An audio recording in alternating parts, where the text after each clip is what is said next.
I think we have Mr. Gera already who has joined in, and we're waiting for Mr. Magar, Mr. Hiranandani, and Abhishek ji to join in.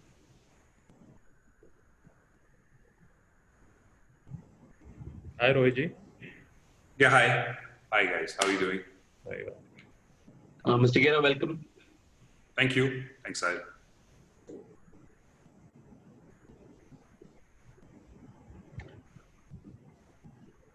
I think Dr. Hiranandani is also here. Welcome, sir.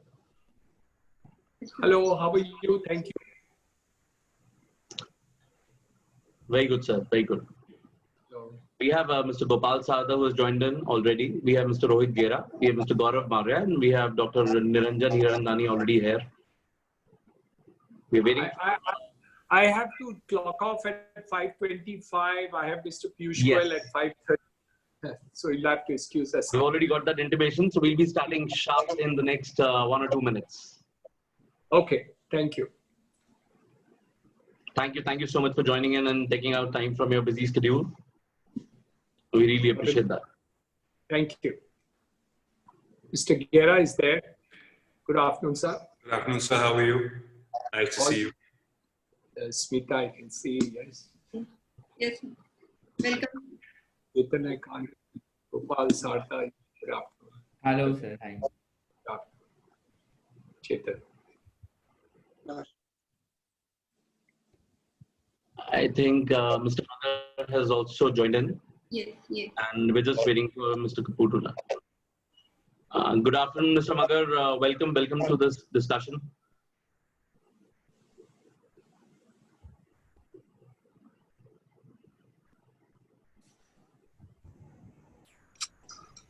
Good afternoon, Satish ji. Good afternoon, Mr. Magar. How are you? I'm fine, thank you. How are you? Good, sir. Welcome to the panel. Nice to see you, Mr. Magar. Hi, Niranjan. Nice. Good afternoon, Mr. Magar. How are you, sir? I'm Rohit. Long time. Long time. How are you? Not bad. Good afternoon. I'm allowed to work officially, no? That's what this is about. Ah, yes, of course. Infrastructure service provider.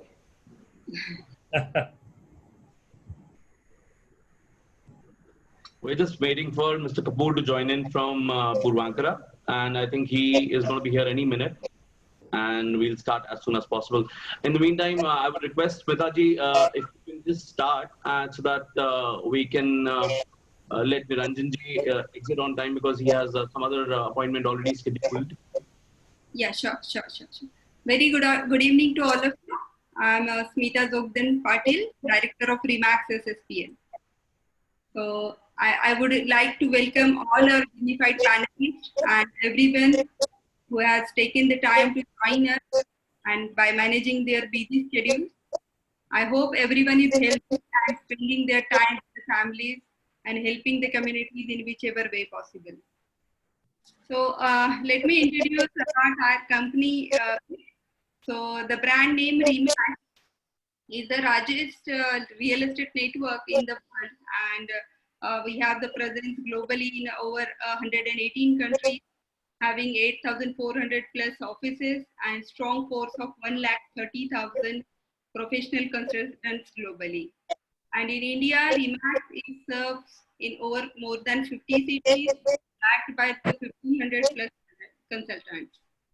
And SSPL is promoted by a team of business professionals, and we are engaged into infrastructure, reality, and consulting services. And together with Remax, we aim to be a leading consulting service provider. So this webinar reminds me the very famous quote of Mr. William Ward that the pessimist complains about the trend, the optimist expects it to change, and realist adjusts the same. So similarly, all of us, the realist minds who are gathered to hear the way forward in real estate industry during the times of untold challenges. To view the facts of clear and the doubts arising out of the limited versions, to know the broader perspective on all current factors and measures taken by our government and developers to boost the real estate market. All these objectives collectively ensure that the end user is benefited in every possible way, resulting satisfaction of making a right choice to put their hard-earned money in asset which bear a long-term return. To introduce all our professed and respected panelists present today and moderate this discussion, I have our very own Mr. Sahil Kapoor, who is Director Sales and Operations at Remax India Family, and Mr. Chetan Singh Raghav, who is AGM for Training and Development at Remax India Family. So I request both of you to lead this webinar and take this session further. Thank you so much, Smita ji. I think without even wasting a single second, I would begin with the session because we have some shortage of time as Mr. Hiranandani also has to go to another different session. So I'll quickly introduce our respectable and esteemed panelists that we have today with us. I'll start with Mr. Satish Magar. Mr. Satish Magar is the Managing Director of Magarpatta Township Development and Construction Company Limited, which has developed Magarpatta City, a unique township project in Pune, Maharashtra. Currently, it is developing 700 acres integrated township, Nanded City in Pune itself, and proposed River City View, 500-acre development on the same principle. Magarpatta City has a unique award-winning integrated privately managed township developed on the principles of inclusive growth, which made the landowner as shareholders in the company is the brainchild of Mr. Magar. He has almost 3 decades of experience in construction industry and has worked as the president of CREDAI Pune Metro and CREDAI Maharashtra, as well as currently he's the president of CREDAI National. Also previously, he has worked as the president of MCCIA, which is Maratha Chamber of Commerce, Industry and Agriculture. Welcome, Mr. Magar, and we're really, really proud to have you here on this panel. And thank you so much. The next gentleman that we have already with us, I think most of you already are aware about who the gentleman is. I think everybody he needs no introduction. We have Mr. Niranjan Hiranandani. He's the co-founder and MD of Hiranandani Group. He's the national president of NEREDCO and the president of ASSOCHAM. Dr. Hiranandani is known as the co-founder and MD Hiranandani Group. Currently, he spearheads the national president for NEREDCO, which works under the aegis of Ministry of Housing and Urban Affairs, Government of India, and also appointed as the president of one of the oldest trade bodies of India, which is ASSOCHAM. He is also been conferred with the degree of Doctor of Philosophy in Management with a thesis in real estate. He is known as a builder extraordinaire and as the visionary man behind the redesigning the skyline of Mumbai. The group has diversified portfolio with setting up new businesses, unit for data center and logistics and industrial parks, apart from his presence in commercial real estate, education, healthcare, hospitality, infrastructure, and organical retail. He has played a leadership role in senior advisory roles in various industry bodies, from MCHI to IMC to FICCI, which is Federation of Indian Chambers of Commerce and Industry, to CREDAI. Everybody knows what CREDAI is. He's also been member of the study group of some slum rehabilitation scheme of Government of Maharashtra. He has been the convener of key group representing business communities of United Nations Conference on Human Settlements, and is also a member of the working group on urban housing. 9 time in a row. And thank you so much, Dr. Hiranandani. And of course, a long profile and quite well deserved, of course, as well. The next person that we have with us right now is Mr. Rohit Gera. Mr. Gera, I think everybody knows, is the Managing Director of Gera Developments Private Limited. He's the 3rd generation real estate entrepreneur and Managing Director of Gera Developments. He went to the School of Doon School, Dehradun. He has a double major in building construction, project management, economics from the University of Massachusetts, and advanced management degree in real estate from the Graduate School of Design at the Harvard University. He's currently the Vice President of CREDAI Pune Metro, prior to which he has been on the Managing Committee in various capacities. He has also served in various capacities, including chapter chair on the executive committee of the Young President Associate Organization of Pune. Mr. Gera is best known for his innovative thinking, reflected in differentiated product lines and customer engagement initiatives. His philosophy shapes the company's culture, which constantly endeavors to outdo while remaining true to the core values of trust, equality, innovation, and customers first.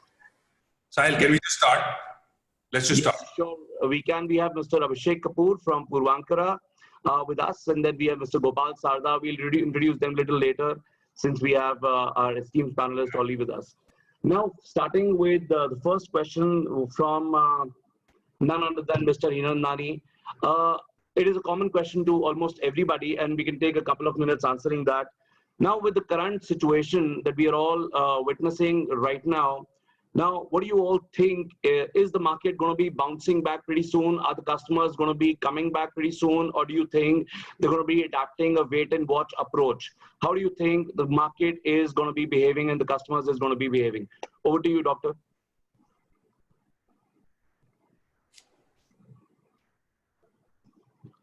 You're on mute, sir. You're on mute, yes. Thank you, Sahil, for this very long introduction, but thank you nevertheless. And my view is it all depends. Just like we are not sure about coronavirus and how that is going to plan out and play out, I don't think you can talk about the economy so quickly. There are 5 issues really which affect the entire economy and the situation that we do. A, how is coronavirus going to play out? Are the hotspots going to be tackled, not tackled? Is it going to spread? How fast will it spread? What's the multiplier effect? And what's the health position there? That's point number 1. Point number 2, what is the stimulus package that the government is going to give? I've asked from ASSOCHAM, it should be 14 lakh crores. FICCI has asked for 16 lakh crores. And finally, NITI Aayog, which was on a panel with me a couple of days ago, has asked for 10 lakh crores. Even if we go on the basis of the conservative estimate of 10 lakh crores, the government has only spent 0.7 lakh crores. So I think that's an issue that we need some kind of stimulus package to come out much faster. The next point, which is extremely important, is the liquidity issue. There is good liquidity with the banks, but no liquidity with the people or the persons or developers or position that we see. In fact, the reverse has happened. The banks have now kept 6.9 lakh crores in reverse back with the Reserve Bank of India in a reverse repo, which we have strongly objected to. This money should be actually coming to real estate, to industry, to SMEs, to NBFCs and others. And we have strongly talked about it in the government machinery that we need to do something very, very quickly. In fact, we have suggested, amongst other things, a credit guarantee by the government for additional funding that may be taken place into the thing. The next thing is the demand creation. We believe that the demand cannot come up in the near future simply because A, real estate anyway had lacked demand before this coronavirus, and it's not likely to pick up. We have suggested that the government should take up a kind of a demand stimulus package, which is 50% of GST to be reduced for the period of 6 months. And that is the extent to which, as a part of the stimulus package, because demand must go not only for real estate, not only for cars, not only for automobiles, not for hotels, not for industry, but across the board through deficit financing.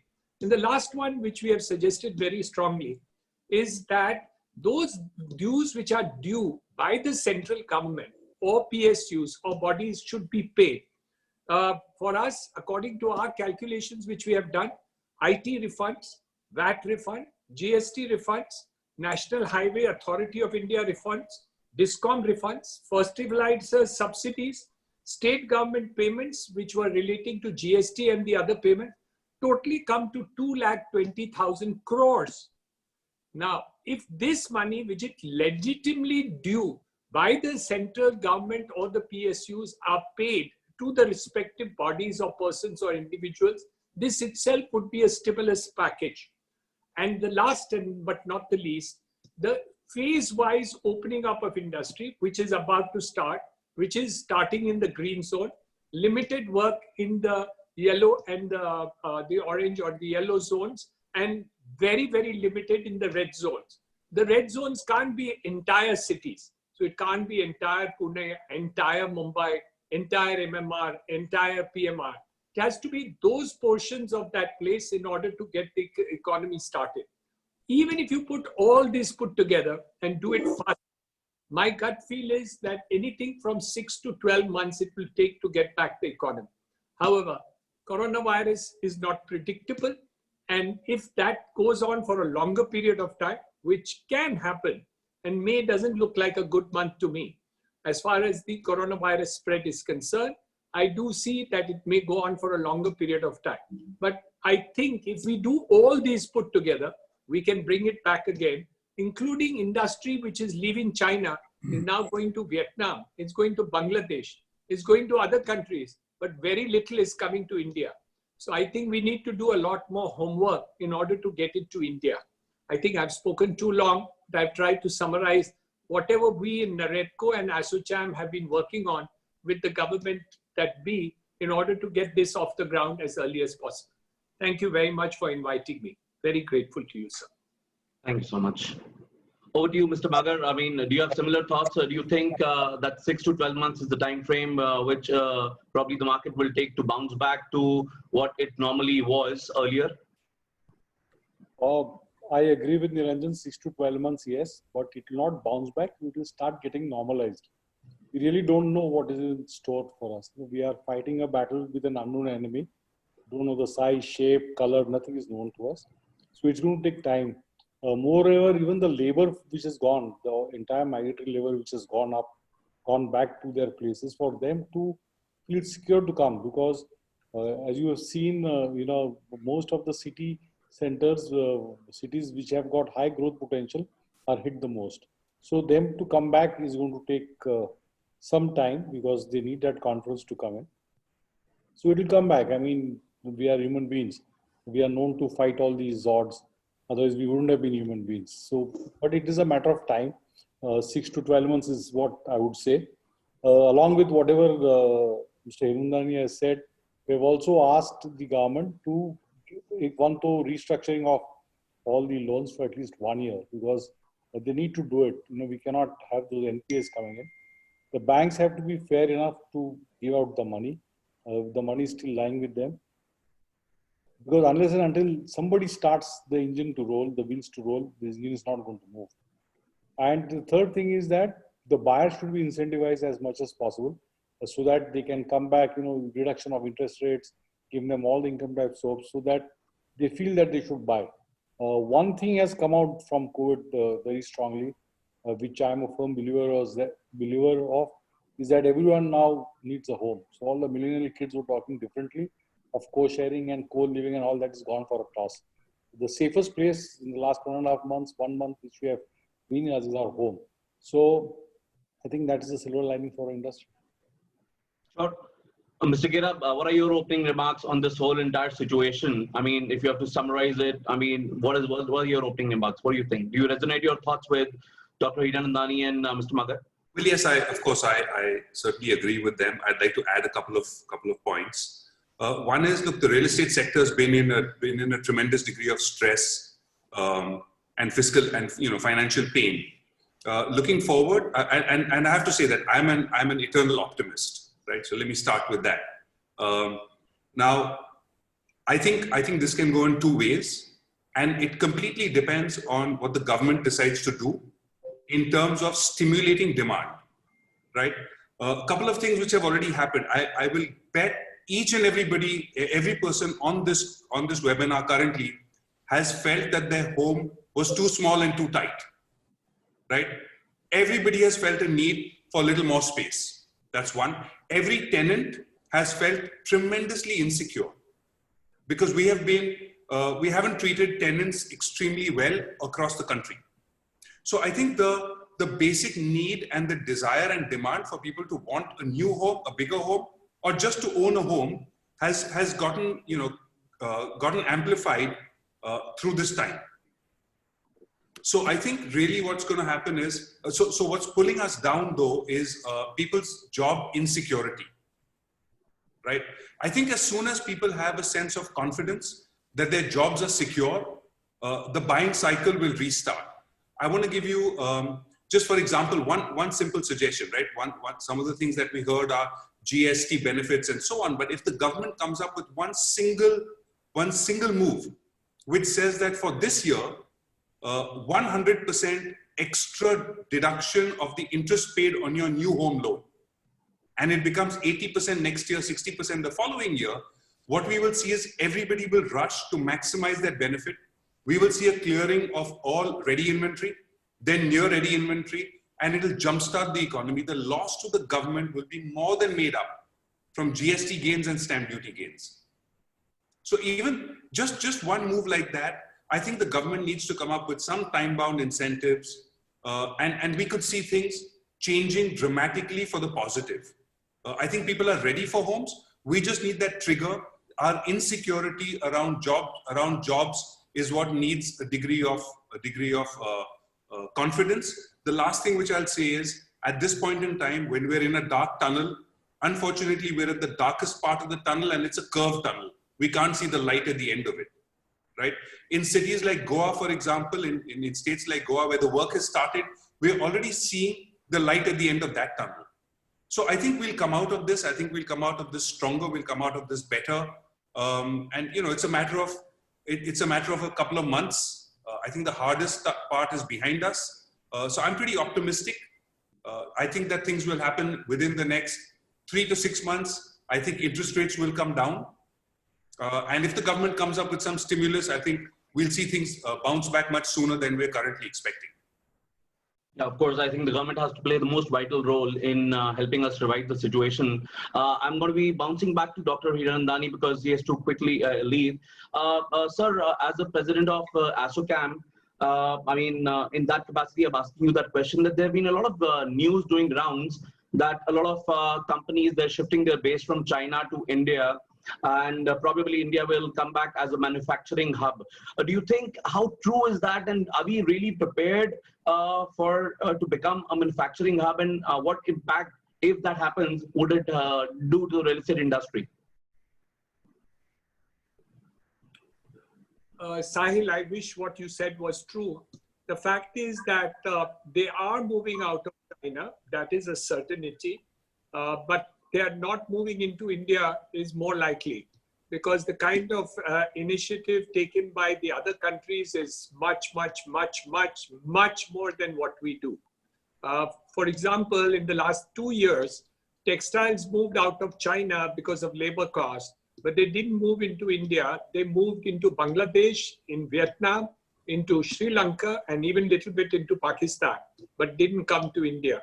So unless our whole attitude in terms of looking at investments coming into India and the ease of doing business, improving on the sides of it, and also the tax terrorism that is there in our government machinery, I think that also needs to be done. And the very negative attitude which takes place at the local level in terms of what happens when factories come into the country, I think that attitudinal change is required. So while I do see that this, Sahil, is a very big opportunity for India, but a great amount of mindset change will be needed in order to do it. Right. Opportunity, fantastic. Yes, it's going to happen. Whether India will be able to take it, I have my doubts, though I pray that I am wrong and that it does happen. So we are seeking it. From an ASSOCHAM perspective, we are representing to government, both at the states and the center government level, that we need to do much more in order to provide this. But the tax stability is something which is fearful to any foreign investment taking into India. And even though we have a legal system which is far more benign than China, but the ease of doing business in China is much more, and in the other countries. For example, the stimulus package, which has come down into Bangladesh just now, is taking care of every textile factory worker for the next 2 months in order to see that that happens. Now, those kind of attitudes which are there to foreign investments coming into the country, let alone to the people locally, we are not finding stimulus packages coming fast enough. So, lot of gap, but let's pray, God is always there. Right. Thank you so much. Of course, I mean, the ease of doing business has to be one of the most important factors in getting any organization to India, or any business for that matter. Abhishek ji, I mean, as far as Puravankara is concerned, you've been a pan-India player. You're almost in 9 cities right now in terms of your projects. How do you see the situation? I mean, do you also have the same thoughts that probably it might take even a year for things to become normal as far as the customer behavior, response, and reaction to real estate is concerned? Or you are little positive or bullish about things happening a little earlier? So thank you for having me here, Sahil. Let me start with quickly giving you a little background on what's happening in China. And I'm just citing that because they are ahead of the curve from where India is today. If you look at their March numbers, that was 3 times the numbers they did in February in terms of sales volumes. Yes. They moved very, very quickly to adapt digitization. Of course, there was also work from home. They have digitally enabled their entire sales model, and customers are also adapting to the whole new process. I can't really take away the fact which all of the other panelists are talking about, that government needs to do a lot to ensure that this period of next 6 months, which is extremely crucial for the businesses and the economy and the country as such, is they facilitate in every manner. And my view is also quite similar to the rest of the panelists in terms of the global realignment that is happening, which is going to be in political in nature, which is going to be financial in nature, and which is also going to be trade in nature. And when that happens, there is an opportunity, a large window of opportunity for a country like India to capitalize. Whether we land up capitalizing it, how much of it we land up capitalizing is a question that we need to answer, as we go along. And I think government has got a big role ahead of itself. They have done a great job in managing this virus so far in the country. We do have some positives in the lockdown in terms of life saved, but my view is there is a lot that's desired to be done. And I think the category can, or the sector can bounce back, provided it's facilitated with all of the, all of those asks that the industry is having as far as the government is concerned. So there is an opportunity, but I think it's a question of where India, whether we capitalize on the opportunity globally or not. And if we do, then I think within a year, in shorter time than a year, I would think things will change. But yes, what I would believe is that the way we live, the way we work, and the way we entertain ourselves is going to change. And I think everybody will have to adapt to it. We all agree. Gopalji, I mean, your team at Kolte Patil has been very, very aggressive in terms of, I think, taking a lot of active initiative in terms of sales. We'll talk about that a little bit later in the discussion as well. But what's your view of the entire situation that we are all witnessing? I mean, nobody planned this. Nobody had any, I would say, thought processes already designed that this is the way we'll tackle this. So how is Kolte Patil and you as an individual, you think this situation is? Yeah.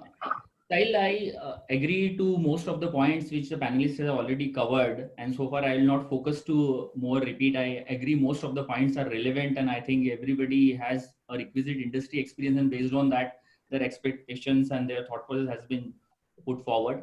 I believe, I think to bring back sales, like in past also, RERA, DeMon and GST, that time also sales have gone to a 40%, 35% from the peak level. And those things have been handled separately. Likewise, see, the consumer behavior and pattern is a very different manner. Whenever something happens, they immediately go into a wait and watch mode. The reason could be multiple, maybe from the media perspective, maybe from the negativity which they look from the external point of view, and they are getting influenced from the external factors very quickly. So I think positivity is very important. I feel that these sales will come back to normalcy over a period of time. It may ranges from 6 to 9 months. Let's assume for this month, suppose if we are 40% of the preceding month sales, this will come to a normalcy by December. It will take 6 months to 9 months to bring back to normalcy. I think there are 4 or 5 ingredients which are very important. One, on their job security. See, everyone wants to buy home. So it's, while looking for a home buying will never stop. It's not about always looking from the investment or return perspective. There are multiple aspects, but couple of aspects is about their financial closure, their job security, what all there on the table. Like if we have to bifurcate 3 industries which each one has to contribute. One, as everyone has talked about, the government, they have to give some relaxation from GST perspective or from a stamp duty perspective. Likewise, bank needs to contribute from the easy or friendly EMIs, or they have to bring the rate of interest down so that they will also get attracted that it's once in a decade transaction or opportunity. And we being developer, we have to ensure that the attractiveness in our product, in our communication should be there, and they should be inclined to purchase.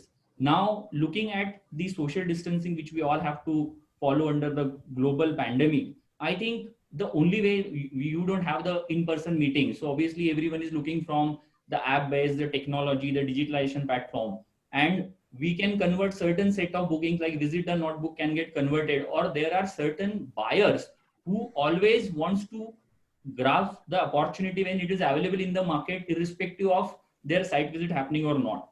So I believe that a collage of things, and in our industry to revive the two fundamental things which are very, very important, which is the prerequisite in any mannerism to revive the thing, is construction and registration. See, our industry is completely dependent on construction registration.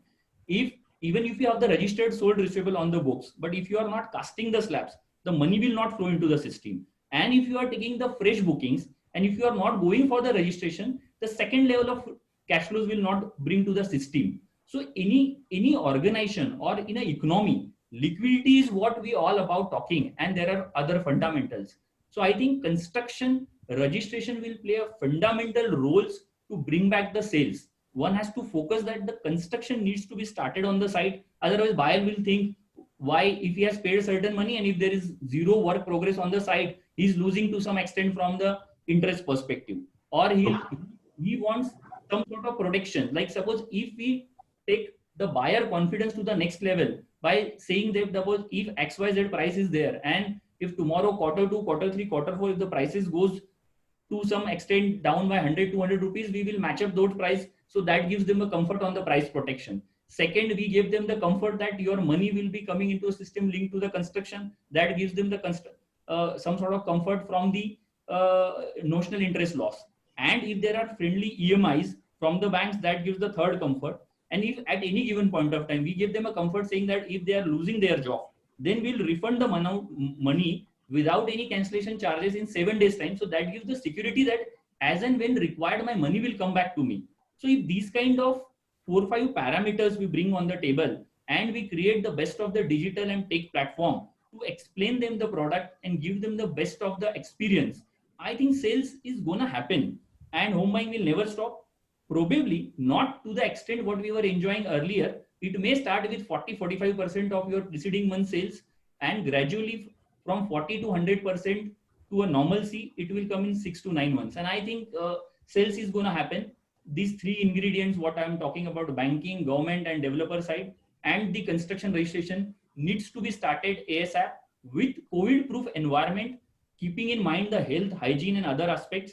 And sales is going to happen in a gradual manner. So I'm positive and hoping that at least affordable to mid-income segment will not get impacted to that extent drastically.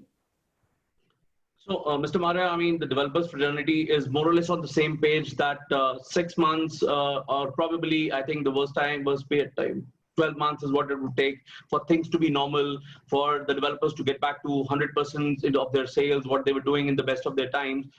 As a head of the brokerage company and operating in 50 odd more cities, what are your thoughts? Do you have the same views, or do you have something different to say? So Sahil, it's very difficult at this stage, what I feel, to make any kind of prediction that it's 6 months or 1 year or 3 months and so on and so forth.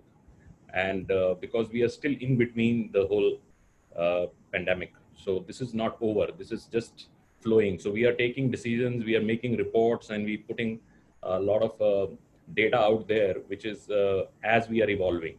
So it's nobody's guess, so how it is going to react and how it is going to affect and so on and so forth. So I personally feel that it is going to be too strong. How we respond as a collective industry would depend how the impact is lesser on us. So impact is going to be there. It's how less the impact is, it will depend on how we respond to the industry.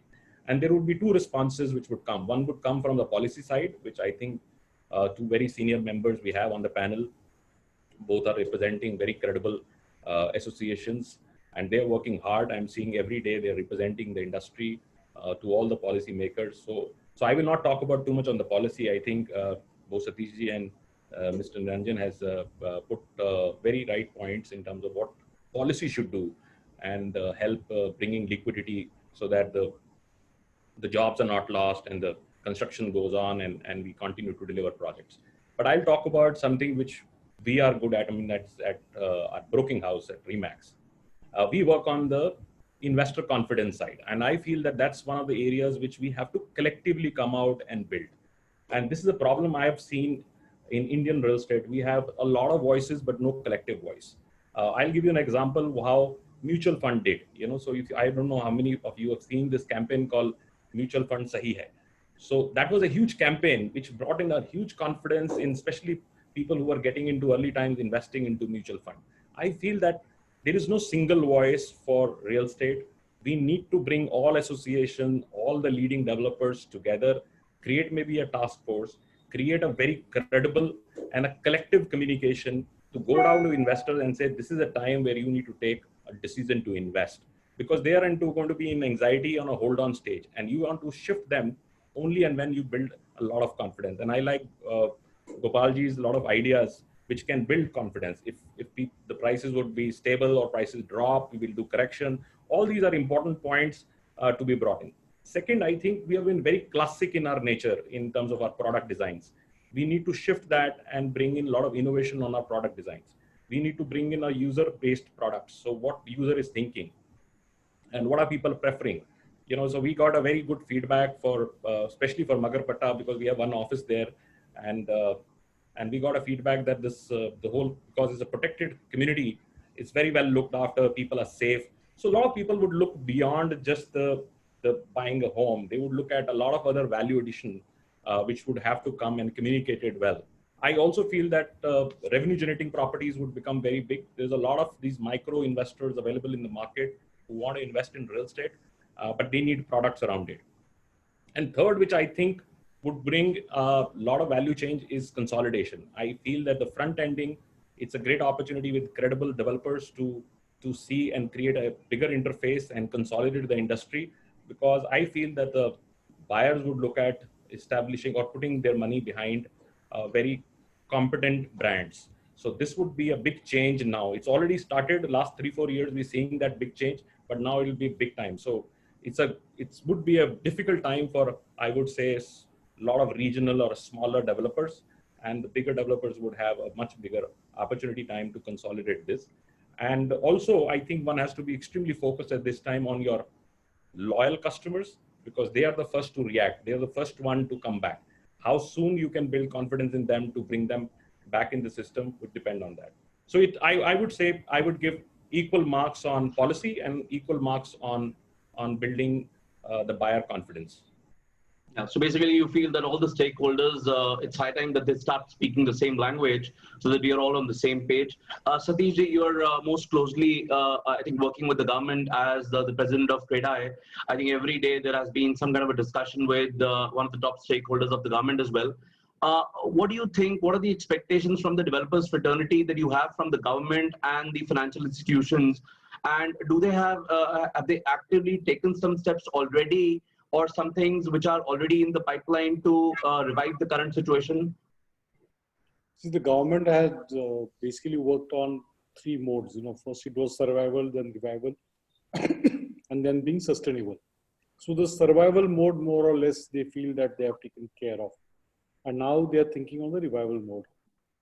I can tell you, with all these years of experience in TradeEye, I will not say I have 3 decades of experience in construction, because post-COVID, everyone will be on equal. After RERA, all developers on the same page. After post-COVID, everyone will be on the same page. So Abhishek, no matter how savvy you are in Puravankara, you'll be with us. Everyone will be on the same line. No one will be different in that. But leaving that aside, for the first time, I'm actually witnessing the government being proactive.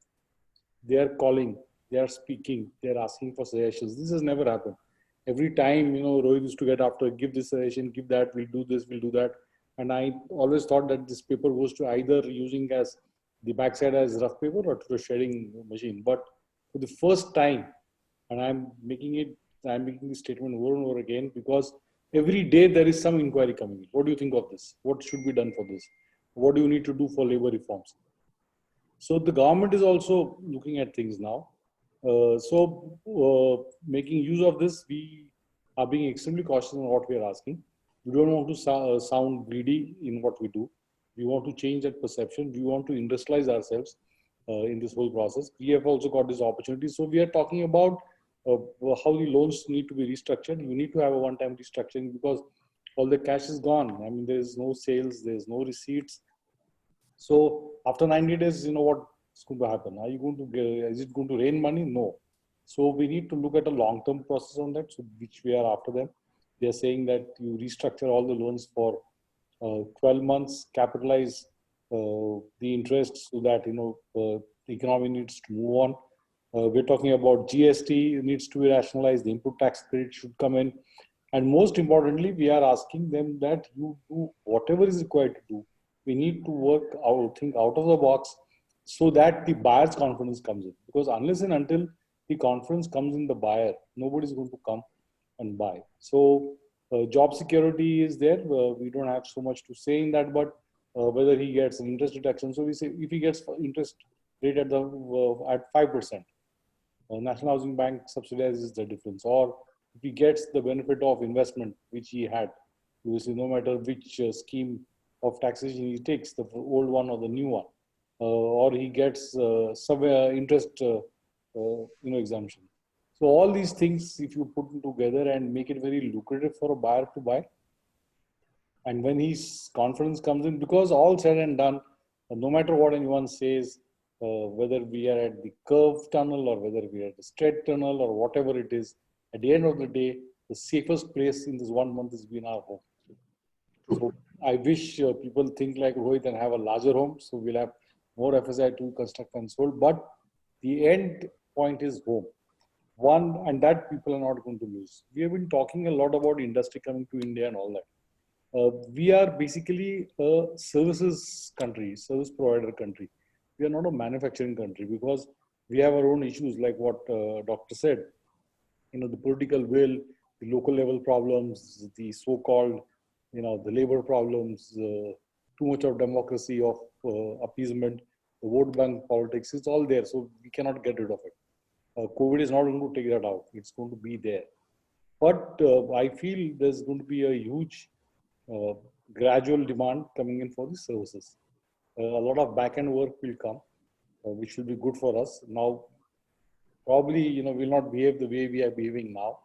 When the IT provider comes, that this is the rate, these are the terms, take it or leave it. Probably we'll be more rational in our thinking. But that is a big opportunity which I feel will come India's way. I do not supplement that work from home culture. It's not going to happen. I mean, it's good, it's fashion, it's nice fashion to say for a couple of days, we are all experiencing ourselves. Nobody wants us to work from home, nor do we want to work from home. You need to have that conducive environment. And world over, it's going to be the same thing. What about data security? We at any given point of time have more than 100,000 people working, and today only 2,000 server managers are working and the rest are working from home. But they are so paranoid about data security. And where in the world you have such, here to enter that office, you cannot take a pen inside. Forget a mobile. You have to go without anything with you. And then how do you expect people to work from home? And is there an environment to work from home? Does India have that situation in such a crowded location, what we are staying in? So there is, I mean, I don't supplement, but there are some instances which are happening. There are some press reports floating around saying that some companies decided that 75% of their people will work from home. I think they are just pushing down the service providers or the space providers to renegotiate on the rentals. I think that is all it can be. Nothing more than that. So coming especially from you that the government is taking really proactive steps that gives a lot of assurance, and especially when you said that they have been taking consultation from all the other stakeholders while making some great policy decisions. I think that's something which has been unheard of, and if it is happening now, I think probably one of the best news that we've got so far during this COVID times. Over to you, Chetan. Thank you very much. The next one is for Mr. Abhishek Kapoor. between all these different segments of real estate, between commercial, retail, residential. So Mr. Kapoor, which sector do you feel in the real estate industry that we see getting maximum momentum and maximum hit post-COVID-19, Mr. Kapoor? Because there are a lot of speculations, so we would like to know what's your thought process on that. So I think given where we are currently, hospitality will take a little time because travel will take a little time. So that is the one that will take some time to normalize till travel comes back. The next one I think would be retail and commercial. I think that will take slightly longer. Again, because there is a lot that is desired to be done by the organizations to kind of look at where and how to manage their systems and processes. Because work from home, like, I'll give you an example of what was the situation earlier. We had internet at one point in time. There was a .com boom and a bust. If you remember, that is about 20 years back. And a lot of people, kind of wrote off internet and wrote off digital business and all of that. And today, if you look at it, that is the most popular way of buying and doing business. So my view is that similarly, work from home, while it may not be immediate, it will take some time to happen because everyone will reconfigure, which is why, one of the reports that was there was over next 5 years, people will plan this. So yes, there will be work from home. This is the largest and the biggest social experiment that the world has ever seen. And I think it will have a lasting impact. Having said that, I think residential piece will bounce back the fastest. And the reason is because people have realized from multiple views. So where do you think is your savings the safest today? My view is, and we can talk about stock markets, we can talk about gold, we can talk about debt, we can talk about banks, we can talk about real estate amongst the investment opportunities or mutual funds. Now, if you look at it, I think the safest place your money is going to be at home. My view is in last 4 years, real estate has been going through a cycle and we are pretty much at the bottom of the cycle. If it's an end user, if it's a user who's buying for stay, there is no better time to buy. I'm not sure whether this is an investor's market per se, but this is a user's market for sure. And we believe that that will come because people have realized that, the safest place in the world is home. And that acceptance is definitely there. Now it's a question of, yes, there are insecurities, there are challenges in people's life, and they may take some decision to take time to take some decisions. But if they will have visibility, I think this will be a time when they will want to take those buying decisions because people have been home for so long, and work from home seems to be very, very real. So that's broadly my view. I would think residential would be the fastest to bounce back. That's my view. Wonderful, Mr. Kapoor. I think there is a great sense of satisfaction for all the users because I guess we are all enjoying right now with our families and we understand that's the safest place that can ever be. So I truly concur with you. Now home will absolutely be always thriving and keeping all these benefits and keeping all the situation, keeping all the impact that we see. I completely agree with you, Mr. Kapoor. Home is going to be the safest investment and residential is definitely going to bounce. So thank you very much. Over to you, Sahil. Sahil, Yes, sir. Can you excuse me because I just got a call. I need to go on some other call with the government office. Sure, sir. No problem. I mean, if you have 5 minutes, I have one question from you, which I wanted to touch base with. So if quickly we can have that and then we can move to the other panelists. Sure. So, sir, you have a lot of Fortune 500 clients already at your premises at the Magarpatta city. I mean, of course, a lot of people who are into commercial real estate, a lot of developers, they're worried about how these foreign companies would react, how these Fortune 500 companies would react post the lockdown period. As you rightly said, that some companies have even announced that they might try and have 75% of their workforce from home. So have you got any kind of feedback from these clients already? Have they got in touch with you? Any discussion already with them, or what do you foresee? I don't foresee people to go out and work from home because, as I said earlier, the service industry requires conducive environment to work in. So I don't feel that this will happen. Post-COVID, they will come back to normalcy. It will take some time because what are we doing? Most of the work which is done here is for the banking sector, the insurance sector, which will continue doing. The technology sector also will continue. Probably it will take some more time to happen. But I have not a single server is down the last whole month. They're all working, and nobody so far has talked about laying off people or exiting on space. Yeah, but like I said earlier, we will not be in a position to keep on demanding whatever we wanted. There will be some rationalization in the rentals which will come in if they have to go on cost cutting. But I feel that as this world is going to be more technology driven, we have a huge scope for this industry because we have a human resource. I will call thinking brain because we are not great brains, but we are normal thinking brains, and because we are a democratic setup, people can think. So we have that advantage, which will come to our use. Thank you so much, sir. Please train on it. Okay.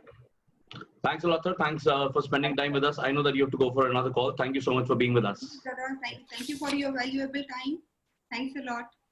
Thank you very much, Mr. Magar. Yes, thank you. And Mr. Sarda, I mean, as far as Quality Patil is concerned, I mean, Mr. Magar talked about technology is going to be playing a very, very crucial role as far as business is concerned, and developers, brokers, and even customers, they've already started using technology, and that's the way we are connected today, sitting in all different cities. This has never happened before. And at Quality Patil, you've set up a campaign called We Step Up, if I'm not incorrect. Now that campaign, I think it talks about giving a lot of virtual assistance to customers of home viewing and in a lot of other ways as well. So what is it literally all about? And do you think technology is going to be the real game changer as far as real estate industry is concerned? And at what level it's going to be adapted? And customers, would they be okay, I mean, using so much of technology? Because real estate is a very, very emotional kind of a decision. And virtual site visits are good to probably reach to a decision. But finally, to buy something, you might still want to see the site physically. You're on mute. You'll have to probably unmute yourself. Yes. Yes. Yeah. Sahil, I think I know it's very difficult to convince sometimes, like home buying is the most expensive decision which a customer take in his lifetime. And that too, when we are talking about virtual digitalization or online, whether the customers are buying or not. To just give you a heads on, I think the recently which the campaign you were talking about, in that campaign, we have created a full online ecosystem wherein even the lead is getting generated. You have a one-on-one discussion on a video conferencing with our sales representative, and that sales representative is showing the complete site to the customer, and they are having a interactive session wherein all the queries are getting addressed, and we have seen some sort of good traction. So as I was talking about the numbers, I think if we were doing 220, 250 units per month, I think this month also we have clocked 150 units under the same campaign. Wow. There are, and it was a good response. I think people were taking the decisions. Maybe 50% of the cases, since those guys have already visited the site, we called it as a visit the notebook guys who have jumped on the campaign and they have booked. As well as we have seen a very good traction from the NRI market. These guys who are looking from an investment perspective, I think for them, site visit is important, but not to the extent what the end user is looking for. What they look for is about the 5-6 other ingredients in terms of the ROI for housing loan, in terms of the developers' flexibility, in terms of payment, location, the overall look and feel of the project, the layouts, products. And if they feel that yes, it's an area wherein some sort of appreciation is going to happen, decent rentals are there, so they are also buying the things. Having said that, see, today, since we have to maintain the social distancing and physical meetings are not possible, so there are enormous things which we have to look at. We are not talking about, see, there are 3 things. Some guys are getting connected to video conferencing, we call it a tech. Some guys are using the digital platforms to market or to promote their products and give maximum information to the customers to understand, absorb, and create some sort of decision making. And also we are creating some sort of app-based system. See, going ahead, what we were thinking is that we have to ensure that the entire site needs to be a COVID proof. So what we were thinking is that we are thinking to create a tunnel which will sanitize the customer, then you have mask, then you have sanitizer, and we are changing the look and feel of the sales office, wherein we are creating 10 zones, and each and everything things will get explained on the digital platform. You will have television, you have basically a pointer, a slider, and there would be an interactive session on the technology. And site visits cannot happen on a random basis. Like we have a project called Life Republic. So on Saturday, Sundays, we see 200, 300 site visits. So now people can't come and sit next to each other on the sofas and we take it ahead. So now we have to adopt all the things, like how you take a doctor's appointment and then you go. So we will have to create an app-based system wherein people can do the site visits on appointment basis. Now from 11 to 11:45, you have given 10 slots, 10 cubicles, 10 sales representative explaining. Then the next slot starts at 12 o'clock. You have to ensure that you are sanitizing the whole site in 15 minutes. And the second show starts at 12, like how we do in the PVRs. One show finished, then they clean, and then you start the next show. So these kind of hygiene we have to bring. We are creating some sort of basically a thought process AV, which we'll put on the social media that give a confidence to the buyer post-COVID environment. And pre-COVID environment, I think digital platform, apps, technologies are playing a very vital role. Nowadays, real estate is a fantastic platform for a lot of guys. I think, you know, real estate is contributing maximum to the GDP of India. And I think the kind of limelight which real estate products have, or everyone wants to buy one house in his life or her life. So basically, this will not stop. Now buyers think differently. How they think is that, yes, of course, given a chance, site visit is at a preference. But at the same time, since there is no predictable timeline that the COVID scenario when will be closed, or probably the lockdown will be lifted. So in this situation, what happened, as even I think Abhishek has also highlighted, this is the best time from an end user point of view, or it's the best time for some NRIs also. You think from an NRI perspective, today their dollar has gone to 76 level. So I think 10-12% appreciation they are enjoying in the only currency. Second, even at the NRI markets, if tomorrow layoffs happen, or even they want to migrate to India, they are looking for some houses. So, and the lease rentals also. Today, even in a residential products, at least 2.5% lease rentals are there. In a commercial product, 6-7% lease rentals are there. Now, if we compare with your silver, gold, and other stock market avenues, there are too much of fluctuations.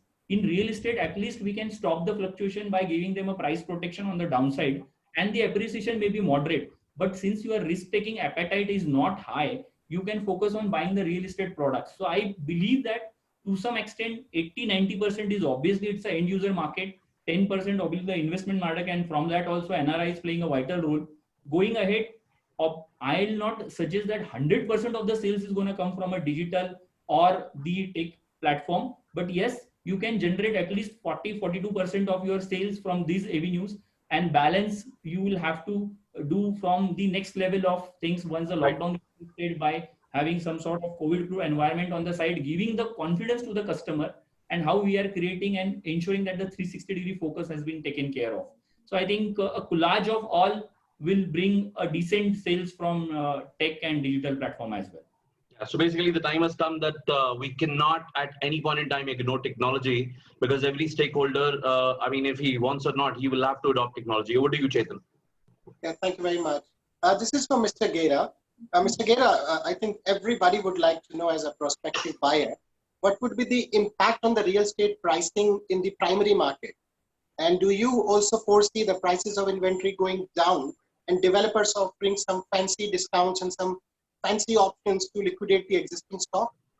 Mr. Gera. You know, it's funny. Real estate is the only sector where before you buy, you want the prices to come down. Once you buy, you want the prices to go up. And everybody who hasn't bought yet wants the prices to come down. Okay, so that's our situation.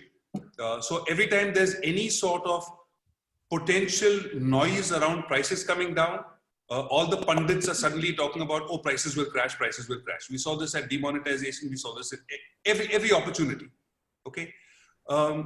My own sense is, I think if you actually go in and do an analysis of cost structures, we've seen prices reduce already in many markets. Prices have, in some markets, drifted gradually downward at a couple of percentage points a year. Some markets, they've corrected a lot. Inflation has continued, wage inflation, salary inflation, developers have been affected with that. GST was brought in. It was wonderful. GST was passed on to the end customer. The government comes along and says, hey, you know what? We'll lower the GST for the customer, but guess what? You guys continue to pay. Now that 400, 500, 600, depending where you are, 300 rupees a square foot, also gets absorbed by the developer. The developers are struggling with high interest rates, burdens on cost, and there is absolutely no bounce back on prices. In that situation, how does a developer go out and slash prices? And the biggest mistake that a home buyer can make today, if you're able to find a ready property with an OC, right, clear to transfer, and you're getting a deep discount, by all means, please go ahead and buy it. But if you're getting a deep discount, and if your money is not going into that specific project, and it's going to pay some old loans or some old salaries or some old liabilities, for God's sake, don't take that discount, don't buy in that project, because you will be stuck for a long, long time. There is a lot of stress in the marketplace, and I can tell you this for sure, that there is virtually no room for developers to drop prices. When you add on interest costs, I mean, it's just crazy what developers are currently going through in terms of at the cost side of things. I just want to take 1 minute, and I know that I don't want to kind of go off on digress or to something. I just want to take a minute and quickly talk about this work from home thing, which has kind of come around a few times, right? I think my own view is, I think there will be some people who will be afforded the opportunity to work from home. I don't think we can say entire sector, entire industry will go to work from home. I think a couple of things we have to keep in mind is culture, right? Organizations function in teams, and teams cannot be built, and team culture does not get built working from home. Okay. I think the other aspect which we have to look at is, look at a person who's earning a 60,000 rupee salary, just 60,000. If his delivery is if he's delivering 5 times value of his salary to a company, he's delivering a 3 lakh rupee value. He occupies 80 square feet in an office. At 80 rupees a square foot, that's 6,400 rupees. Let's double that, and let's say his cost to the company is 15,000 for that real estate. Okay. I will bet you that the efficiency loss for him to work from home is going to be way more than the 5% than that company will save by sending this guy to work from home. Okay, so I think if we look into why did work from home, it's not a new concept. COVID is a new concept, right? Work from home has been talked about for a long time. Why didn't it happen? There are clearly challenges. So I don't believe that it's going to be as extreme. Some companies may be able to do it across the board, across the industry, across the entire office ecosystem. I don't think it's going to have an impact of more than 4 to 5% in the medium to long term. Thank you very much, Mr. Gair. I think this is absolutely the right understanding. And this gives us a great perspective then how are we going to survive in the next course of time. There's a lot of understanding that we have got. Thank you very much. The next question that I would like to ask is to Mr. Gaurav Maurya. Mr. Maurya, what changes do you suggest that the real estate brokerage companies should adopt to fit into this post-COVID-19 era? The era is changing, Mr. Maurya, and the real estate brokerage companies, sort of companies, they have to adopt to it. Like we just heard from Mr. Gera that, work from home can be a situation, and it has already been happening. So what do you see, Mr. Maurya, about this real estate brokerage companies? Would they be adopting something in this new era? No, I think there will be huge changes in the way real estate is sold, especially the broking houses have to bring a lot of changes. And I think this was already in waiting. And I think this is an opportunity which all the broking houses should take to uplift their capabilities. So I would say 3 things would significantly change. One, I think the overall buyer experience or home buying experience or office buying experience has to be elevated. And I think that's something which is very, very important. The quality of agents or brokers which would need to work on this has to improve drastically. And not only the tools would come, technology would play the real estate technology, the whole virtual experience and so on and so forth, all that would come. But I think the overall, it's very transactional at this stage. It doesn't have too much of, what I call soft skills. So a lot of that has to go up. We at Remax are encouraging, Smita is part of that. I mean, we are encouraging women entrepreneurs to be part of real estate broking environment, and we're seeing a big positive change. A lot of people from other sectors are joining in. We see that they can bring in a lot of experience. So that's overall, I think the overall consumer experience has to go next level. Second, I think, which we all talking about, is that why the confidence never comes on real estate, and why people always think that, am I buying at the right price? Is the right place, or is the right geographical location to invest, and so on and so forth? Because we lack analytics. And why I think financial services were always ahead of investments, and we were able to drive more investment, because the tools available at the last mile had all the analytics. And our agents don't have that tools. Our agents cannot bring predictability, and predictability in how do people purchase, why they would purchase, where they want to do that. Today, every smallest consumer buying experience comes from predictability. Even companies like Zomato and Swiggy can tell you how many people buy burgers at which locations, where they buy dosas at different locations. And we don't, as a real estate, can tell that predictability. So how can we bring analytics to the business, and how can we empower our agents so that they have some predictability? Third is, I think we need to upskill the overall our teams, especially broking houses, and we need specialists. And now this time is not about everybody's trying to sell everything. We need specialists. There would be specialists who would sell luxury, specialists who would do industrial. There would be specialists who would do land deals. There would be specialists who would do home buying and other asset categories also. So between these three things, one, I think, elevate the consumer experience, bring strong analytics and last mile tools for people to bring in purchase predictability, performance predictability, how the real estate is going to perform next 3 to 5 years, the asset somebody is buying. And then only I think we will be able to bring a lot of confidence back. And also at Remax, we would be also engaging our large network. We are in 110 countries. So we are very keen to engage our global presence, because I also feel that there would be a lot of global investments coming to India. There would be reverse migration coming to India, and our broking house can also maximize that. Wonderful, Mr. Maria. So what we feel is, if we work on our upskilling our talent, if we have the right analytics, and if we specialize ourselves as a broker community, and commonly if we work towards our customer experience overall, we're going to survive this COVID-19 beautifully. So thank you very much, Mr. Maria. Over to you, Sahib. Yeah, Mr. Kapoor, you have projects in almost, I think, 9+ cities in the country, if I'm not wrong. And primarily, when we talk about Pune and Bangalore, these are two cities, because of being the IT hubs, there is a lot of NRI investment which comes especially from the western part of the world and almost from all across the world. Do you see the NRI investment, that graph going up post the COVID-19 because of the rupee devaluation and so many other factors as well? Do you see the reverse migration, as Mr. Maria said, happening in the market? So I think for reverse migration, I'm not so sure that it's too early to say something like that, because we have to see how this plays out in many parts of the world. But having said that, I think two things clearly that we are already seeing that's happening. There is clearly more interest in NRIs to buy back home and have a home, which is a safety net, and especially at this point in time, when they have realized that they need a home if they come back to India. So one is the safety net, for which reason they will definitely look at buying a home. And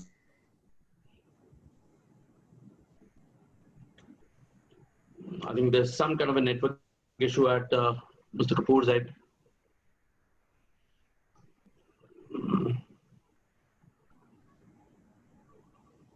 Okay, I think let him get back. And in the meantime, Smita ji, do you want to go ahead with the next question to Mr. Gera? Surely. I would like to ask you, like specifically from the Pune residential market point of view, so as you have many projects in Pune and around. So where do you see the Pune market going in comparison with the other key residential markets in the country? So I think Pune in many ways is unique in that we didn't see substantial price rises over the last, whenever things were positive in the market. Pune didn't see very substantial price hikes, and therefore we haven't seen very much volatility and steep price cuts. The prices have been kind of gradually drifting down. On an average, Pune across the city, the average price point is as affordable as 4,500 rupees a square foot. So there's reasonably high supply at affordable pricing. So it continues. We continue to have about a year of inventory. So there isn't too much of distress in that sense. But what we have certainly seen in the last few years is that increasingly the number of projects, lesser number of projects are gaining more market share. So therefore, larger projects from reputed developers are certainly seeing gaining much more market share effectively. As a result, what we see is that the smaller projects, smaller developers are seeing greater amounts of strain and constraints. So reputed developers, sound brands where there's construction activity going on, are able to continue to sell actively and positively. We've seen in one of our projects, we launched it in 6 months ago. We've sold 850 out of 1,000 homes, right? So now, granted, that's also because of the child-centric concept, right?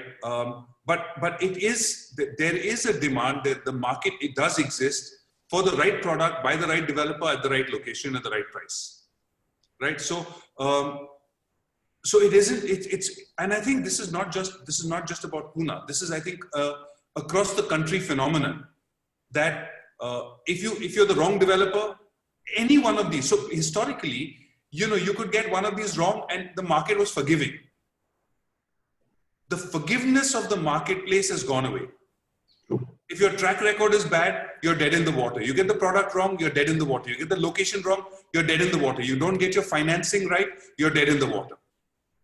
So I think developers across the country who have these aspects done correctly, including financial closure, that if the sales don't happen, they can build the entire project, I think we'll see success as we go forward. So this is not just a Pune-centric kind of situation. This is an overall situation. And I wanted to just leave you guys with one other thought to the previous question that you asked in terms of what your community can really do. And I think that the value add that you can start providing to your customers and to your investors is about the quantum of work. Imagine if you can tell your customer, we have tracked and we have seen that this developer has got 120 workers going onto the site every day. So there's actual concrete being poured. Look at the confidence that you can build for your constituents. So I think things of that sort as an industry together, you guys and us together, need to start getting that message out. Yes. Totally agree. I think customers have become more product and brand conscious than we believe that they were price conscious, but I think it's more product and brand conscious what they are. Mr. Kapoor, we lost you because of some technical glitch. So coming back to the same question, do you feel the NRI sales are going to be seeing an uptick as far as the graph of sales is concerned? I definitely feel so. That's what I was saying. Both in the West and in the South, and as you rightly said, we are in 9 cities. We are already seeing there is attraction as far as NRIs are concerned across the world. And my view is there is no better time for 2 reasons. One is as an investment, not only as an investment, as an asset class. Where else is it safe to put your money? You need the safety net, and this is the best time in terms of the value you're getting in the currency that you're holding. So my view is yes, it will pick up. It is already picking up. I think that's definitely a market that everybody is going to work towards. And since you guys are present across the markets, I think that this will be a great opportunity for you all to make some good business out of this. Sure. Thank you. Over to you, Chetan. Thank you very much. This is for Mr. Gopal Sardar. Sardarji, when we talk about the safer investment option, these days people are very much, concerned about their money. Where exactly are they spending their money? So will real estate emerge as the safest investment option when we compare it with the other options that are available in the market? What are your thoughts, Mr. Sardar?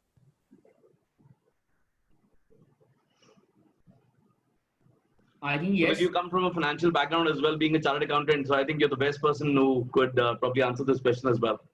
Absolutely. I think partly we had already discussed, but I'll reiterate once again. As we all know, there are very limited options available in the Indian markets from an investment perspective. We were talking about silver, gold, and stock markets. I think fluctuations can happen downside, upside, both ways.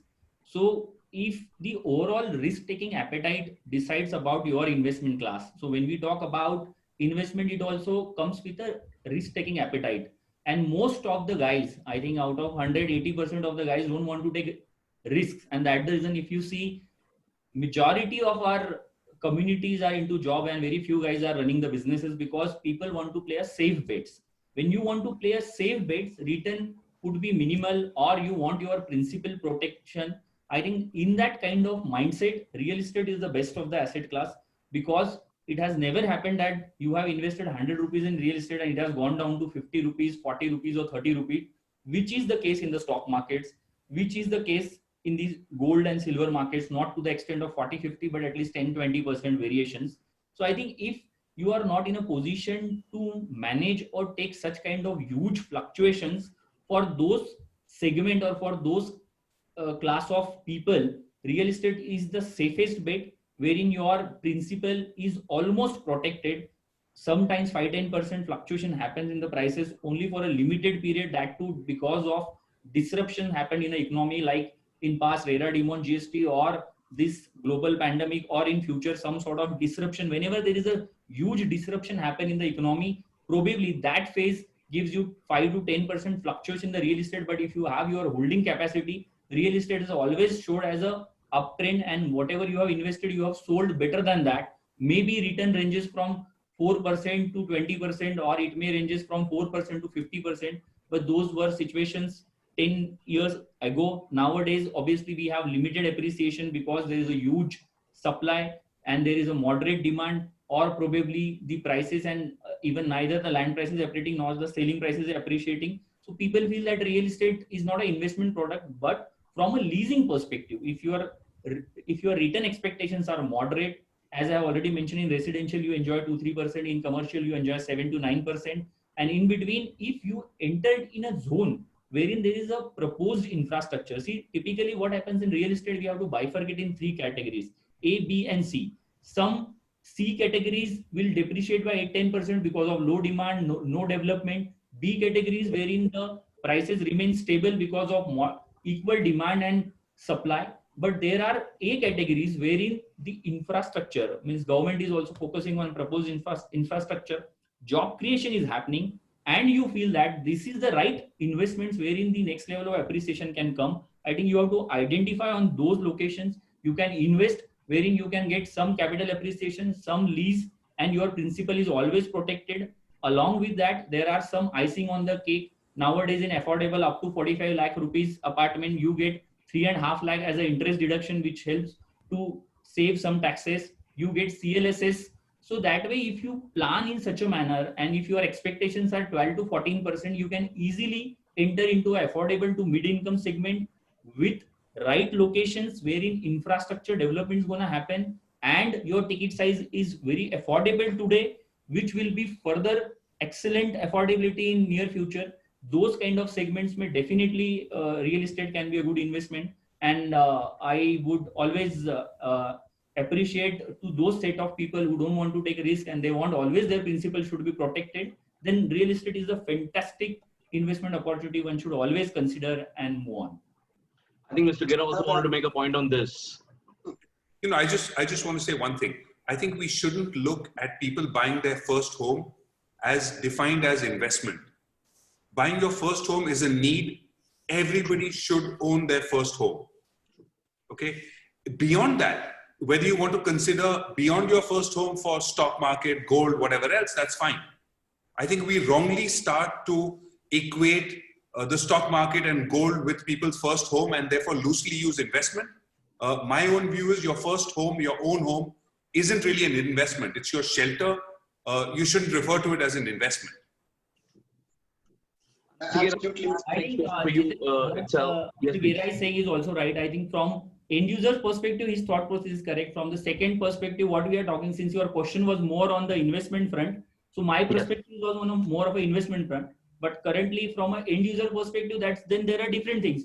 Adding further to Mr. Gera's point, then when it talks about the end user product, then it's about your emotions, it's about your neighborhood, because people don't want to change frequent neighborhood. You want good community living. So community living, neighborhood, your product, and your aspiration to build your home in terms of your interior and your aesthetics, which gives the positivity in your life and bring your overall career or other thing to the next level. So I think there are other ingredients as well. So from an end user perspective, I think what he's saying, we should consider that as well. 100%. Mr. Gera, also, I mean, the lending rates have been reduced, and do you foresee them being reduced further down? And how do you think, what is your suggestion to the end user? Is this the right time to take the advantage, or again, there should be some kind of a wait and watch approach? So I think so far the interest rates haven't been transmitted completely. The benefits haven't been transmitted to the end users, and I think it's a matter of another 30 to 45 days. I do think that the Reserve Bank will need to step in as soon as things open up. We talked about Mr. Ranganani said that there's about 7 lakh crores sitting with the RBI.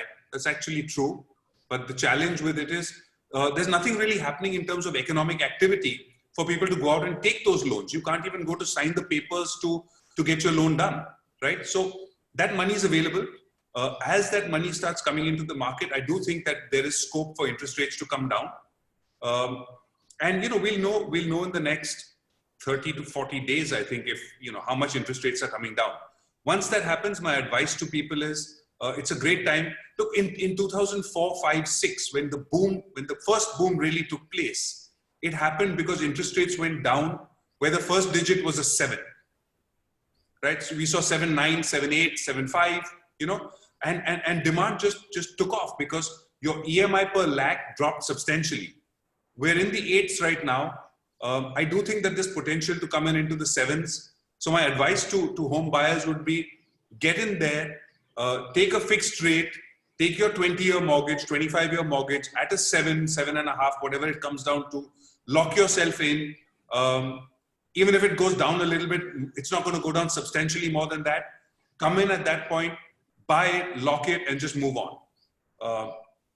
Prices, like I said, there isn't very much scope for things to come down much further because I think developers' balance sheets are very, very stretched right now. So I don't see too much, opportunity for prices to come down too much. Affordability can go up with interest rates coming down somewhat. Sure. I think if there's another 50, 75 basis points reduction that gets transmitted, it's really bodes well for the entire sector. I totally echo with your points, and I think even in one of the webinars, even Mr. Deepak Parekh, he was misquoted by some of the publications wherein he made a statement and it was taken differently, and people said that price is going to be going down by 20%. That's of course not going to happen because that's the kind of margins which probably are not there anymore. You have to keep one thing in mind. Every financial institution wants to see our prices come down. Every real estate developer wants to see their price point comes down. Okay. So when developers talk, we want interest rates to come down. When the financial institutions talk, we want real estate prices to come down. So let's take each other's views with a pinch of salt. Exactly. Great. Thank you so much, sir. Yes, Chetan. Thank you. The next one is to Mr. Abhishek Kapoor. When we talk about the homes, the existing homes that we have, do we think that as a home owner, we should be thinking of upgrading our existing homes, like the smart ones or the more efficient homes? Because now that's the new technology that we are aiming at, Mr. Kapoor. So, technology is going to be a part of our lives in many ways. And, smart homes, as we call it, runs not only just, people understand it in a very small way, but a smart home has got a whole lot of technology built around it.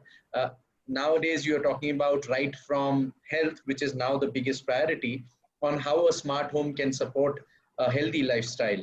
When I say a smart home, I don't mean only a home, but I mean the entire project in itself. So a project or a product which is conceptualized around using technology for a healthy lifestyle and convenience and time. So I think technology is spread between three things.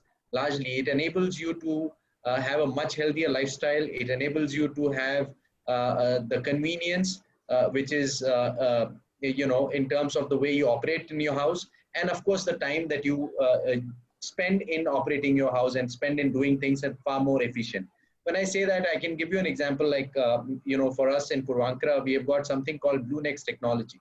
Now that BlueNext technology is a product which ranges right from supplying tap water, which is drinking tap water, right to using air filtration as in your complex, to giving you a app on your phone which takes care of everything right from your air conditioning to opening the door of your house, to operating your lights, to your gadgets, to and in the clubhouse you have the oxygenator. So the range of use of technology across a project has changed significantly, and I think that's the way of the future. So one of a few of our customers have said in homes in India are no more any different than what you get in the West. So that's a compliment. I think we've caught up on technology in a big way.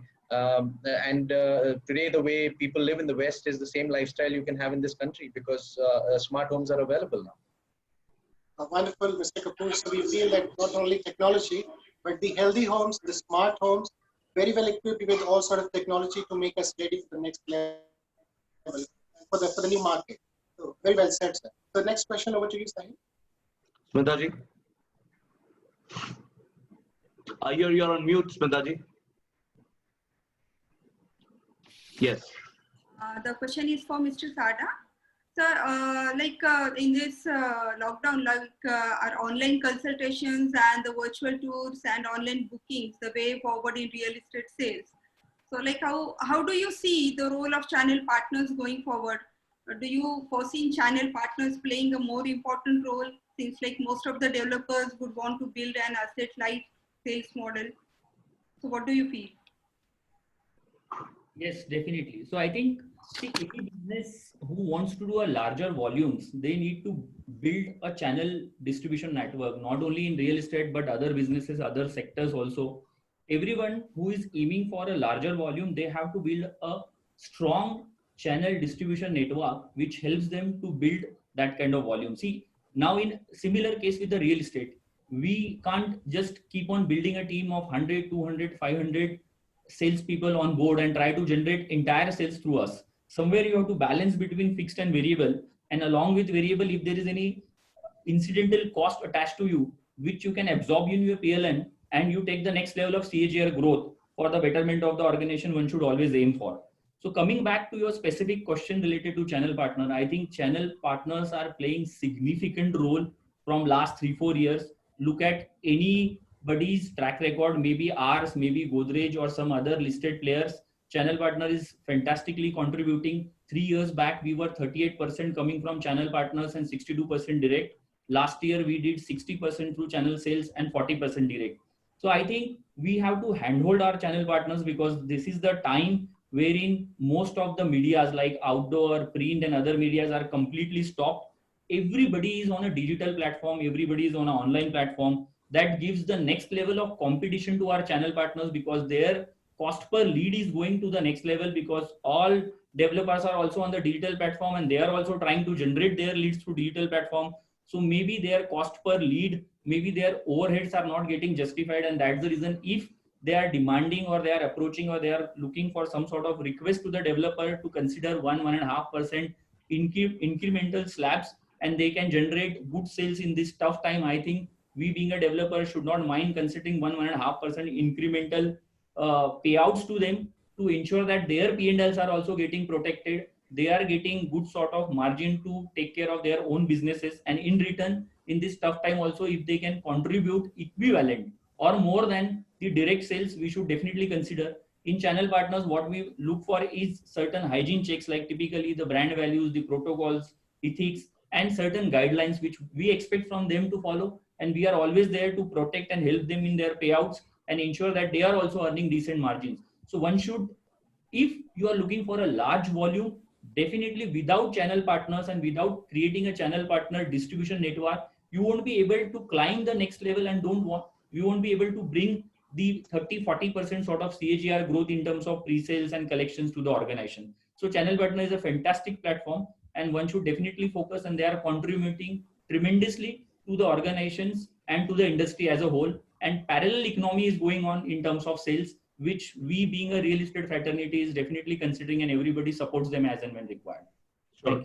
Since we have a lot of channel partners already on the forum right now, people who are attending, people on Facebook Live. So I think on the same question, if Mr. Gera or Mr. Kapoor would like to probably add a point, or if there is another different point that they have, and then please do, sir. Mr. Gera, with regards to the role of channel partners as far as the business post-COVID-19 is concerned. I think the channel partners certainly play an extremely important role. I agree with Gopal that if you want to grow, it's important that the channel partner vertical, that channel, certainly is well serviced by the developer. You have to be responsive. You have to protect the leads. So we have to look at nurturing that entire channel. I think that's essential. And ultimately, you're doing a business. You want to work with people who you want to do good business with. You want to grow. So I think the channel partner is extremely effective. And as a developer, it's essential that you recognize that and treat that with the degree of respect that deserves. I don't personally subscribe to the school of thought, and I'll say this, and some people may get upset, but I say what's on my mind. I don't subscribe to the school of thought where you say, okay, it's tough times now, so let's pay 5%, 6%, okay, which is very good for some people. But what I've heard is there's a lot of our channel partners who got lured in to some of these schemes and spent more time and effort trying to collect that 5% than they would have done 2 or 3 other deals, during this period. It's not because the developer is bad. It's not because the developer doesn't want to pay, but it's because he just can't afford to pay. True. It's the same thing as giving a customer a deep discount. Please understand, if you're getting some super fancy deal, it's because the developer needs the money, he's in trouble. So please, just as I was advising due diligence for your customers, do due diligence for yourselves. Sure. To your point, certainly extremely important part of what happens. Look, we're also doing development in California. Okay, all sales happen only through channel partners, 100%. So we understand the value and the importance of that, and a large part of our sales even here is all through channel partners. As they say, 100% of zero is zero. So I think it's time that we start thinking more about the timely brokerage and credible developers that we work with, rather than looking at higher slabs and lucrative commission structures. Mr. Kapoor? I think I'll just quickly add 2 things to channel partners are here. They will grow because, as Rohit said, as we go along, as the market matures, more and more business will be done by channel partners. That's clearly happening, and we've seen that trend happening. I think 2 pieces which are very, very important. Channel partners also have a responsibility towards the customer and the developer. So they need to make their choices right in terms of who they are partnering with and why they are partnering with them to sell their product. And that balance of relationship as we go along will give a lot of strength and long-term impetus, because a lot of your business will also come from referrals, like it comes for us. And if the number of customers you have catered to have bought with good brands and they are happy and satisfied, they will refer more customers to you. So the point is, I think there is a balance that is required in the way you're choosing your partners. So I think that's very, very important as you go along from the long-term point of view of the business. So yeah, I think channel partner business is only going to grow. Technology is something that channel partners will have to adopt in a big way as we go along. And I think that is going to be extremely important. Somebody spoke about business intelligence and analytics. I think this is going to be the way forward, and a lot of work is required for you guys also to do in that space.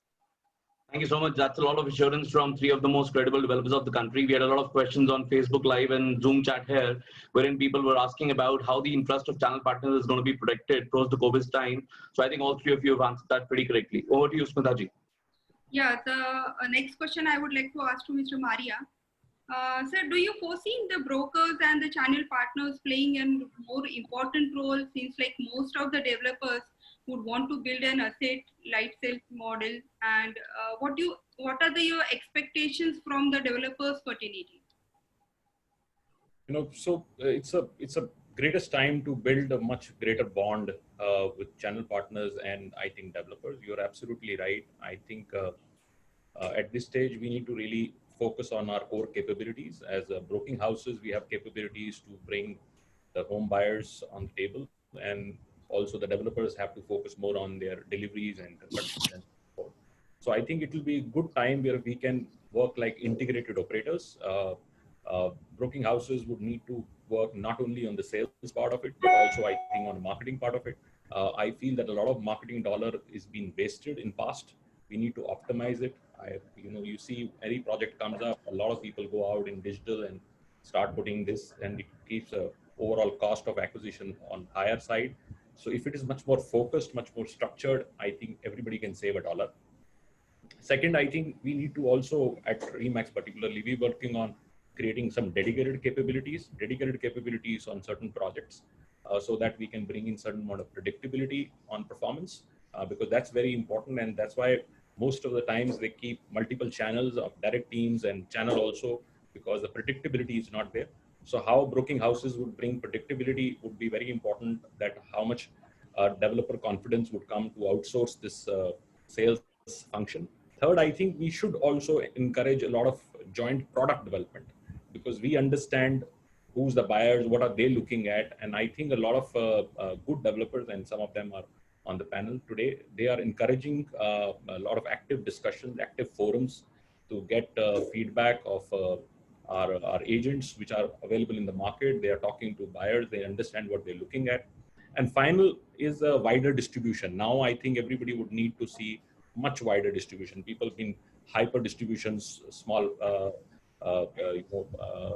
only focused on one markets. Now we are seeing results, particularly in the Remax. We have seen Delhi developers selling in Bhubaneswar and some vice versa and so on and so forth. So we are doing across deals and across markets. There have been a news in lately that the Dubai market is been consuming a lot of Indian real estate properties now for a couple of developers. So there's a lot of wider distribution. Whosoever would bring in wider distribution would take that. The second part of your question, Smita, which is more selfish to me, and I would use it as a platform to put it across. While we all talk about the industry, we talk about the health and liquidity for developers, but we should also equally talk about the cash flows for our broking, especially agents. They have much shorter runways, and we feel, and we're getting a lot of feedback from our network. Not necessarily all the panelists are great companies. They are very high on ethics, but we know a lot of developers who are not releasing the broking on time. So this is a time where channel partners will need that brokerage to be released on time, so that it can help the cash flows. Imagine last 2 months, people have not made any dollar, and going forward, if you even make a sale in May or June, your especially if it is a new development, your commissions are going to come 3 months further from there. So, and I don't think a lot of agents have ability to survive 5 to 6 months. And that's why the last recession, which we saw, a lot of people shifted the industry, and we don't want that to happen because a very large number of people are employed in being broking houses and so on and so forth. So there is a importance of keeping the cash flows intact. Second, I think while there are discussions on what high commissions, low commissions, and so on and so forth, everybody likes high commissions, but long-term reward programs would make sense. How do you create programs which can run for channel partners for 2 to 3 years, and very integrated programs? That would make a lot of sense. And third, I think integrated technology between the developers and the broking houses, because I see a lot of loss of sales happen because of inventories not available on the real times and so on and so forth. So how do we create more transparency in the whole structure so that we are able to pass that information to the channel? So we at Remax are working on all of these things. So these are my suggestions on how broking houses should do. Thank you, sir.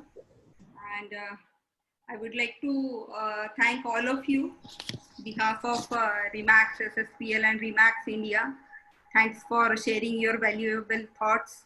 And all our panelists, Mr. Starda, Mr. Maria, Mr. Gera, Mr. Abhishek Kapoor, and Mr. Hiranandani and Mr. Magar as well, though they left because of their other commitments.